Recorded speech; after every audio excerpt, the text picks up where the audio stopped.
Cool. I'm just going to start letting people in now. Yeah, let's do that. We might as well.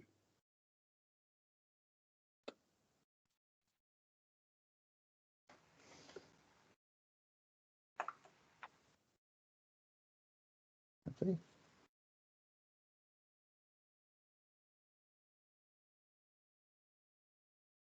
Good afternoon and welcome everyone to this year's AGM, albeit on a digital format. So thank you for joining us today.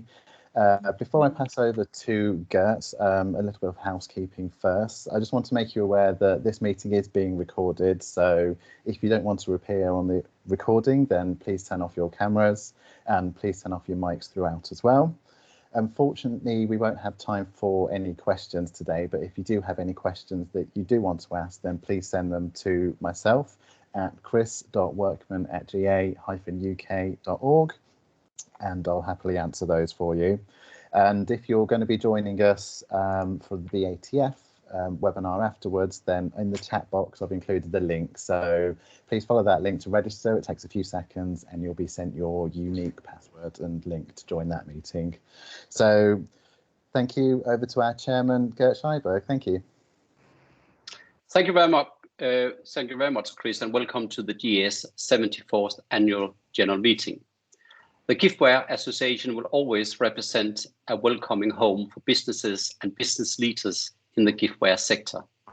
The last 12 months has been proof of just that. We are here to listen, to engage, to support and to promote committed giftware businesses and their products.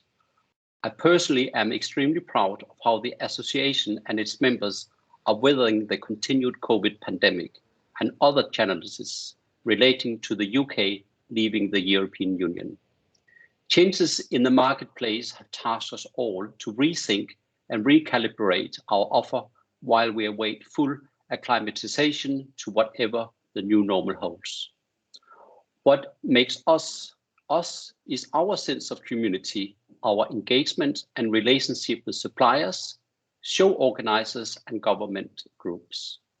After this year, I would also like to add a greater ability to listen to members in order for us to continue to empower the great and the good in giftware. Our membership, although reduced for the last 12 months in comparison to previous years, has enjoyed a strong sense of community. Members have been able to have their say in how the organization looks ahead to new strategy cycle, itself strive to do more for the membership and the sector as a whole. Commercially, 80% of members are paid, and the National Committee and I are positive about the remainder of what 2021 holds, especially as the new strategic plans unfold.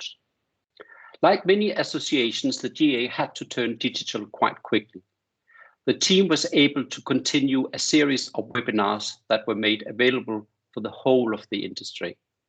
The feedback was excellent, with a number of members acknowledging new attendees and the chance to reconnect and share experiences with current members, a valued benchmarking exercise.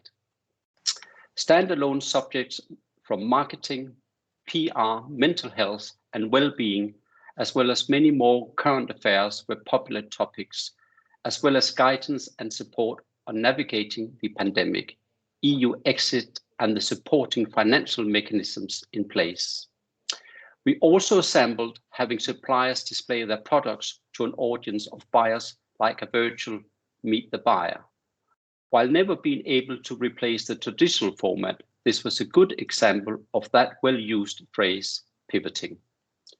I think I speak for all the team here when I say that we are very much looking forward to our live events returning. However, until then, we will keep the successful and efficient webinars in place, and I invite feedback from the membership on them moving forward. The GA's new podcast was developed with the initial intention to further promote Gift of the Year to a new audience. But like many things that reach a successful point, it has now started to evolve. Moving from a concept where Gift of the Year winners would each week talk about their achievements and experiences, the podcast is now firmly set as a sector-leading opportunity to feature trade shows, service providers, and national committee members to help members get the most out of their membership with the GA. I personally think that this new medium has the opportunity to add real value to the membership with an average of 50 downloads per episode, proving the relevance of the hosted conversations.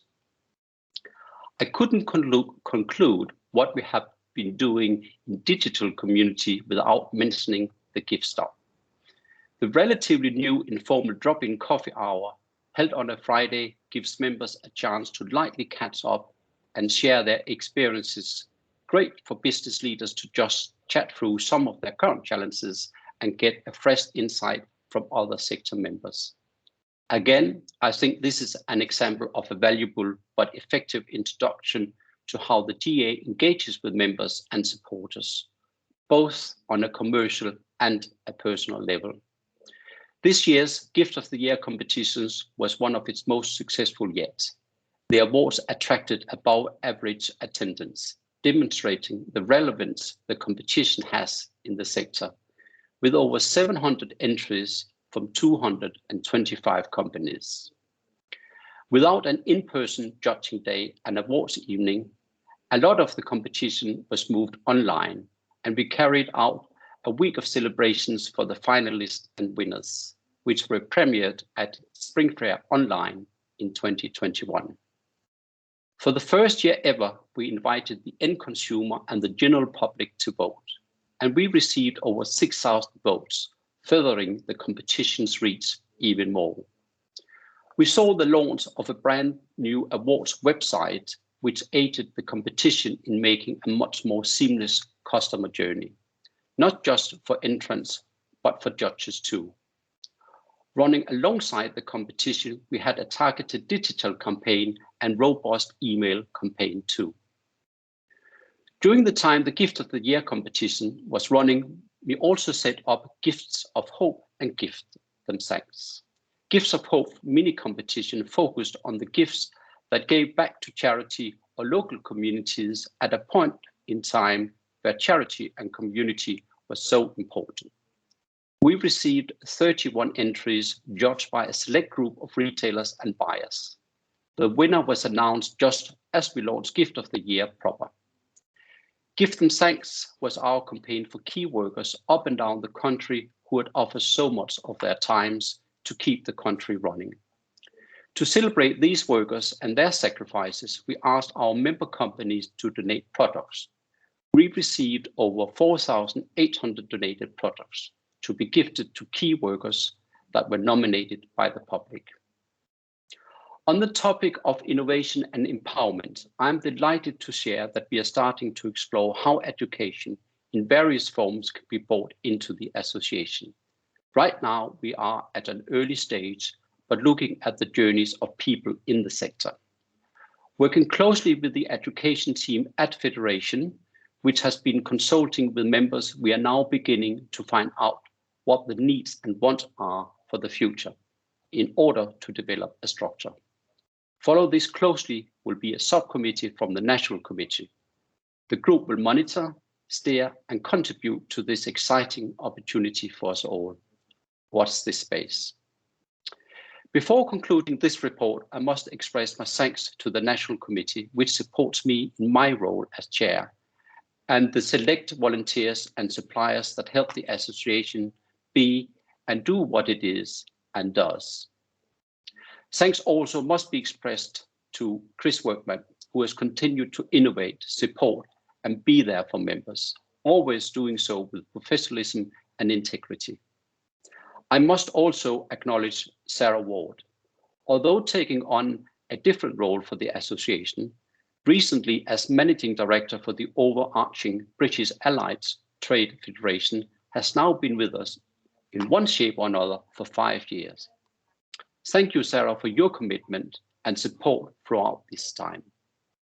I would also like to express my special thanks to my fellow officers, Henry Davis and Jeremy Corner, for their work and support throughout the past 12 months. Thanks also go to you, the member, without whom the GA would not be where it is today.